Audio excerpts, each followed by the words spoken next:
എല്ലാവർക്കും ദീപാസ് അടുക്കളയിലേക്ക് സ്വാഗതം. ഞാനിന്ന് തയ്യാറാക്കാൻ പോകുന്നത് ഒരു ഫ്രൈഡ് റൈസ് ആണ്. Egg fried rice. വളരെ ടേസ്റ്റി ആയിട്ടുള്ള ഒരു ഫ്രൈഡ് റൈസ് ആണ്. നമുക്ക് എങ്ങനെ തയ്യാറാക്കാമെന്ന് നോക്കാം. ഞാൻ അപ്ലോഡ് ചെയ്യുന്ന വീഡിയോയുടെ നോട്ടിഫിക്കേഷൻ ലഭിക്കാനായി സബ്സ്ക്രൈബ് ചെയ്ത് ബെല്ലൈക്കൺ പ്രസ് ചെയ്യുക. എഗ് ഫ്രൈഡ് റൈസ് തയ്യാറാക്കുന്നതിനായിട്ട് 1.5 കപ്പ് ബസ്മതി റൈസ് ആണ് ഞാൻ എടുക്കുന്നത്. ഇനി ഇതിലേക്ക് ഒരു 3 കപ്പ് വെള്ളം ഒഴിച്ച് കുതിർക്കാനായിട്ട് വെക്കാം. ഇനി ഇത് നല്ലപോലെ ഒന്ന് വാഷ് ചെയ്തിട്ട് കുതിർക്കാനായിട്ട് വെക്കുന്നതാണ് നല്ലത്. 10 മിനിറ്റ് ഈ അരി ഒന്ന് കുതിർക്കാനായിട്ട് വെക്കാം. ഫ്രൈഡ് റൈസ് ചേർക്കാൻ ആവശ്യമായിട്ടുള്ള വെജിറ്റബിൾസ് എന്തൊക്കെയാണെന്ന് നോക്കാം. ഞാനിവിടെ 2 ടീസ്പൂൺ വെളുത്തുള്ളിയും 2 ടീസ്പൂൺ ഇഞ്ചിയും 2 ടീസ്പൂൺ പച്ചമുളകും എടുത്തിട്ടുണ്ട്. ചെറുതായി കട്ട് ചെയ്തെടുത്തതാണ്. പിന്നെ വേണ്ടത് 2 ക്യാരറ്റ് ചെറുതായി അരിഞ്ഞെടുത്തതാണ്. ഇത് കുറച്ച് ബീൻസ് അരിഞ്ഞെടുത്തത്. വെജിറ്റബിൾസ് എല്ലാം നമ്മുടെ ഇഷ്ടത്തിനനുസരിച്ച് ക്വാണ്ടിറ്റി കറക്റ്റ് ചെയ്യാം. എനിക്കിവിടെ വെജിറ്റബിൾസ് കുട്ടികൾക്ക് ഇങ്ങനെയുള്ള ഫ്രൈഡ് റൈസ് ഒക്കെ ഉണ്ടാക്കുമ്പോഴാണ് വെജിറ്റബിൾസ് കുറച്ചെങ്കിലും കഴിക്കുന്നത്. അവർക്ക് വെജിറ്റബിൾസ് കഴിക്കാൻ വലിയ പ്രയാസമാണ്. അതുകൊണ്ടാണ് ഞാൻ ഇത്തിരി ക്വാണ്ടിറ്റി കൂടുതൽ എടുത്തത്. ഇത്രയും വേണമെന്നില്ല, ആവശ്യത്തിന് എടുത്താൽ മതി. ഒരു മീഡിയം സൈസ് സവാള ചെറുതായി കട്ട് ചെയ്തെടുത്തത്. പിന്നെ വേണ്ടത് ക്യാപ്സിക്കം ആണ്. ഈ പച്ച ക്യാപ്സിക്കം മതി, പക്ഷെ എന്റെ ഈ 3 കളറും ഉള്ളത് കൊണ്ട് ഞാൻ എടുത്തതാണ്. ഇത് നിർബന്ധമില്ല, ഉണ്ടെങ്കിൽ മാത്രം നമുക്ക് എടുത്താൽ മതി. ഇത് പച്ച ക്യാപ്സിക്കം, മഞ്ഞ ക്യാപ്സിക്കം, റെഡ് ക്യാപ്സിക്കം, ഇത്രയാണ് ഞാൻ എടുത്തത്.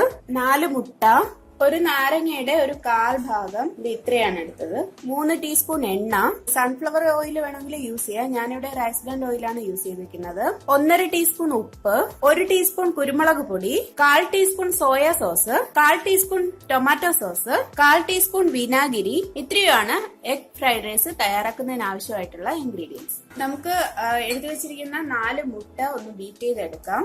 4 മുട്ടയും പൊട്ടിച്ചൊഴിച്ചു.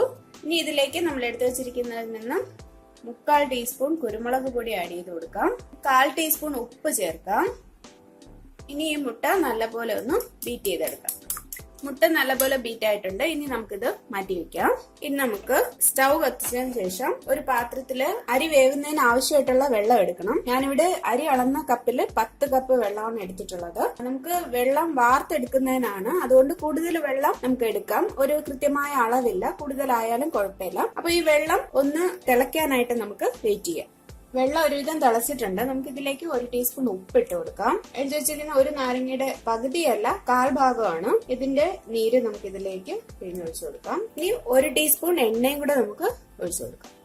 വെള്ളം നല്ലപോലെ തിളച്ചിട്ടുണ്ട്. ഈ സമയത്ത് നമ്മൾ കുതിർത്ത് വെച്ചിരിക്കുന്ന അരി ഇതിലേക്ക് ഇട്ട് കൊടുക്കാം. എന്നിട്ട് ഇതൊന്ന് ഇളക്കി കൊടുക്കാം. ഇനി ഇത് തിളച്ച് അരി ഒന്ന് വെന്ത് കിട്ടുന്നത് വരെ വെയിറ്റ് ചെയ്യാം. അരി വേവിക്കാനായിട്ട് ഞാൻ അടുത്ത അടുപ്പിലേക്ക് വെച്ചിട്ടുണ്ട്. അരി വേവുന്ന സമയം കൊണ്ട് നമുക്ക് വെജിറ്റബിൾസ് കുക്ക് ചെയ്തെടുക്കാം. അതിനായിട്ട് നമുക്കൊരു പാൻ അടുപ്പിലേക്ക് വെക്കാം. പാൻ ചൂടായിട്ടുണ്ട്. അതിലേക്ക് നമ്മൾ എടുത്തു വെച്ചിരിക്കുന്ന എണ്ണ ഒഴിച്ചു കൊടുക്കാം. എണ്ണ ചൂടായിട്ടുണ്ട്. അതിലേക്ക് നമ്മൾ അരിഞ്ഞു വെച്ചിരിക്കുന്ന ഇഞ്ചി ചേർത്ത് കൊടുക്കാം.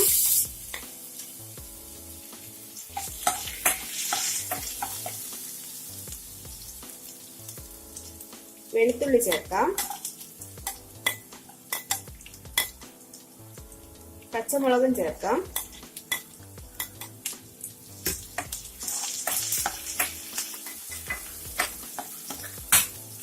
പച്ചമുളകിന്റെ എണ്ണം എരിവ് ഇത്രയും വേണ്ടെങ്കിൽ ഇത്രയും പച്ചമുളക് ചേർക്കണ്ട. ഞാന് വലിയ 2 പച്ചമുളക് ചേർത്തിട്ടുണ്ട്. പച്ചമുളക്, ഇഞ്ചി, വെളുത്തുള്ളി ജസ്റ്റ് ഒന്ന് മൂത്ത് കിട്ടുമ്പോഴത്തേക്കും നമുക്ക് ഇതിലേക്ക് ബീൻസ് ആഡ് ചെയ്ത് കൊടുക്കാം. ക്യാരറ്റ് ഇട്ട് കൊടുക്കാം. സവാളയും ചേർത്ത് കൊടുക്കാം. ഞാൻ നേരത്തെ പറഞ്ഞു, വെജിറ്റബിൾസ് നമുക്ക് ഇഷ്ടത്തിനനുസരിച്ച് അളവ് ക്രമപ്പെടുത്താം. ഞാനിപ്പോ അല്പം കൂടുതൽ വെജിറ്റബിൾസ് എടുത്തിട്ടുണ്ട്. വെജിറ്റബിൾസ് കുറച്ച് മതി. അധികം ഇഷ്ടമല്ലാത്തവർക്ക് അധികം ചേർക്കണ്ട, ഇത്രയൊന്നും ചേർക്കണ്ട. ഇതിന്റെ പകുതി ചേർത്താൽ മതി. വെജിറ്റബിൾസിലേക്ക് ആവശ്യമായിട്ടുള്ള ഉപ്പ് ചേർത്ത് കൊടുക്കുക. ഞാനൊരു 1/2 ടീസ്പൂൺ ഉപ്പാണ് ചേർത്തത്. നമ്മൾ നേരത്തെ അരി വേവിക്കുന്ന സമയത്ത് അതിലേക്ക് ഉപ്പ് ഇട്ടിട്ടുണ്ട്. അതുകൊണ്ട് അത് കണക്കാക്കി വേണം ഉപ്പ് ഇതിലേക്ക് ചേർക്കാനായിട്ട്. വെജിറ്റബിൾസ് ഒരുപാട് അങ്ങ് കുക്കായി പോവേണ്ട ആവശ്യമില്ല. ഒരു പകുതി വെന്ത് കിട്ടിയാൽ മതി. നല്ല വെന്ത് പോവേണ്ട ആവശ്യമില്ല വെജിറ്റബിൾസ്. ഇപ്പൊ നമുക്ക് ക്യാപ്സിക്കം ചേർത്ത് കൊടുക്കാം. ക്യാപ്സിക്കം ഞാനിത് ഉള്ളത് കൊണ്ട് മാത്രമാണ് എടുത്തത്. നിങ്ങളുടെ കയ്യിലുണ്ടെങ്കിൽ മാത്രം ചേർത്താൽ മതി. ഈ 3 ക്യാപ്സിക്കവും, ഇല്ലെങ്കിൽ പച്ച ക്യാപ്സിക്കം മാത്രം ചേർത്താൽ മതി.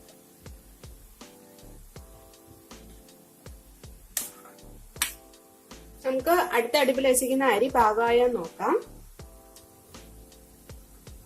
ഒരു അരി എടുത്ത് ജസ്റ്റ് ഇങ്ങനെ പിടിക്കുമ്പോൾ 2ആയിട്ട് പൊട്ടി വരുന്നുണ്ടെങ്കിൽ ഇതിപ്പോ പാകമായിട്ടുണ്ട്. ഈ സമയത്ത് നമുക്ക് സ്റ്റൗ ഓഫ് ചെയ്യാം. ഈ ചോറിനെ നമുക്ക് ഊറ്റിയെടുക്കാം. അതിനായിട്ട് ഞാൻ ഇങ്ങനെ ഒരു അരിവട്ടിയാണ് എടുക്കുന്നത്. ഊറ്റിയെടുക്കണം.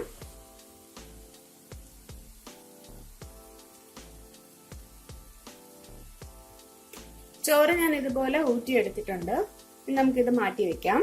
വെജിറ്റബിൾസ് ഒരുവിധം കുക്കായിട്ടുണ്ട്. നമുക്ക് ഈ വെജിറ്റബിൾസിനെ ഒരു സൈഡിലോട്ട് മാറ്റി വെക്കാം.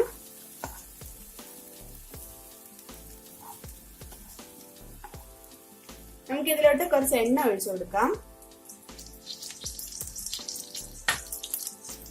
ഇനി നമ്മൾ ബീറ്റ് ചെയ്ത് വെച്ചിരിക്കുന്ന മുട്ട ഇതിലേക്ക് ചേർത്ത് കൊടുക്കാം.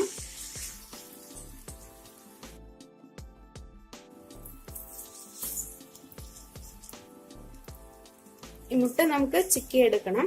മുട്ട ഒഴിച്ചതിന് ശേഷം ഒരുമിച്ച് ഇളക്കേണ്ട ആവശ്യമില്ല. മുട്ട ഒഴിച്ച് കുറച്ച് വെയിറ്റ് ചെയ്തതിന് ശേഷം അതിന്റെ അടിഭാഗം നമ്മൾ ഒന്ന് മൊരിഞ്ഞ് കിട്ടിയിട്ട് ജസ്റ്റ് കുറേശ്ശെ കുറേശ്ശെ ഇളക്കി കൊടുത്താൽ മതി.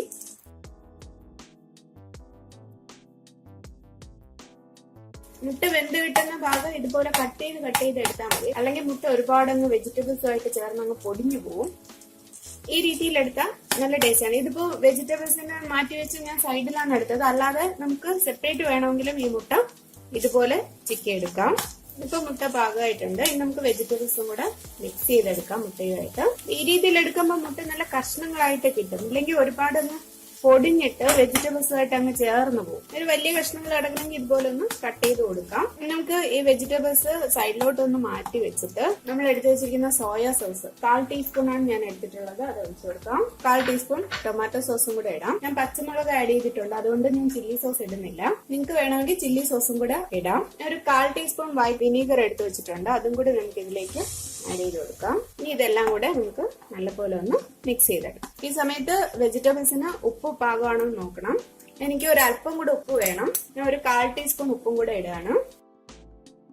ഇപ്പൊ വെജിറ്റബിൾസിന്റെ ഉപ്പെല്ലാം പാകത്തിനുണ്ട്. ഇനി നമ്മൾ ഊറ്റി വെച്ചിരിക്കുന്ന ചോറ് കുറേശ്ശെ ഇതിലേക്ക് ഇട്ട് കൊടുക്കാം.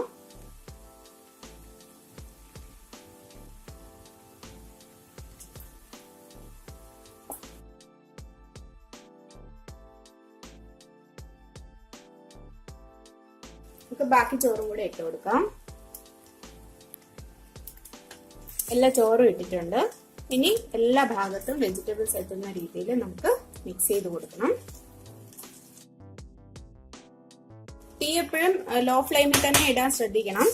നല്ല ഫ്രൈ ആയി കിട്ടുന്നവരെ നമുക്ക് ഇതിങ്ങനെ ഇളക്കി കൊടുക്കും. ചോറ് പൊടിഞ്ഞു പോവാതെ ശ്രദ്ധിക്കണം. ഈ സമയത്ത് വേണമെങ്കിൽ നമുക്ക് ബാക്കിയിരിക്കുന്ന കുറച്ച് കുരുമുളക് പൊടിയും കൂടെ ആഡ് ചെയ്ത് കൊടുക്കാം. അപ്പൊ നമ്മുടെ എഗ് ഫ്രൈഡ് റൈസ് തയ്യാറായിട്ടുണ്ട്. വളരെ ടേസ്റ്റി ആയിട്ടുള്ള ഫ്രൈഡ് റൈസ് ആണ്. ഇതില് നമുക്ക് സ്പ്രിംഗ് ഒനിയൻ ആഡ് ചെയ്ത് കൊടുക്കാം. പക്ഷെ എന്റെ കയ്യിൽ ഇല്ലാത്തത് കൊണ്ടാണ് ഞാൻ ചേർക്കാത്തത്. ഞാനിപ്പോ അതിന് പകരം കുറച്ച് മല്ലിയില ആഡ് ചെയ്യുന്നുണ്ട്, ഒരു ഭംഗിക്ക് വേണ്ടിയിട്ട്. ഇത് ചേർക്കണമെന്നില്ല. അപ്പൊ നമ്മുടെ എഗ് ഫ്രൈഡ് റൈസ് എങ്ങനെയുണ്ട്? എല്ലാവർക്കും ഇഷ്ടമായോ? നിങ്ങളുടെ അഭിപ്രായങ്ങൾ അറിയിക്കണം. ഇഷ്ടമായെങ്കിൽ ലൈക്ക് ചെയ്യണം, ഷെയർ ചെയ്യണം, സബ്സ്ക്രൈബ് ചെയ്യണം. ഇനി പുതിയൊരു വിഭവമായി നമുക്ക് വീണ്ടും കാണാം.